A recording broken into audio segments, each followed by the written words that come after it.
Sit on your bed one day and ask yourself, what remarkably stupid things am I doing on a regular basis to absolutely screw up my life? And if you actually ask that question, but you have to want to know the answer, right? Because that's actually what asking the question means. It doesn't mean just mouthing the words. It means you have to decide that you want to know. You'll figure that's out so fast it'll make your hair curl. There's no better pathway to self-realization and the ennoblement of being than to posit the highest good that you can conceive of and commit yourself to it. And then you might also ask yourself, and this is definitely worth asking, is do you really have anything better to do? And if you don't, well, why would you do anything else? If you orient yourself properly and then pay attention to what you do every day, that works. And I actually think that that's in accordance with what we have come to understand about human perception, because what happens is that the world shifts itself around your aim. Because you're a creature that has an aim. You have to have an aim in order to do something. You're an aiming creature. You look at a point and you move towards it. It's built right into you. And so you have an aim. Well, let's say your aim is the highest possible aim. Well then, so that sets up the world around you. It organizes all of your perceptions. It organizes what you see and you don't see. It organizes your emotions and your motivations.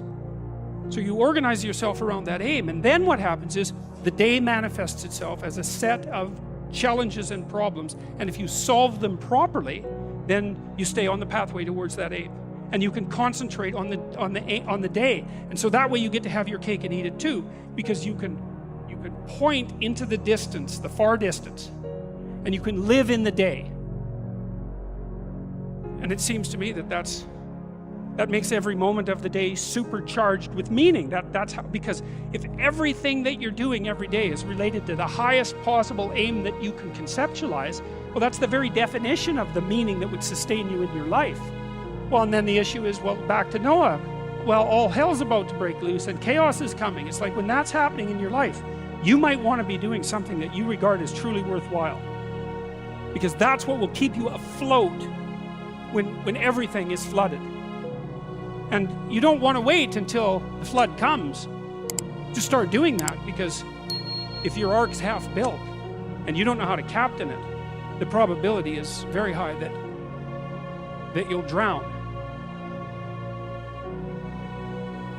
Ask and it shall be given you, seek and ye shall find, knock and it shall be opened unto you.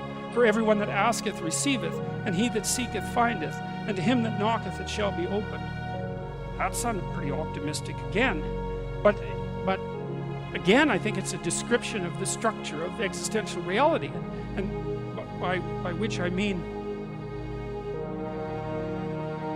when I'm in my clinical practice and I observe, and this is also the case with my students, is, let's say, people's lives aren't what they would like them to be. And so then you ask, why? Well, forget about tragedy and catastrophe, because that's self-evident, and we're not going to discuss that. Although the degree to which you bring about your own tragedy is always indeterminate. But I would never say that every terrible thing that is visited on a person is something they deserved. I think that that's a very dangerous presupposition, especially because everyone gets sick and everyone dies.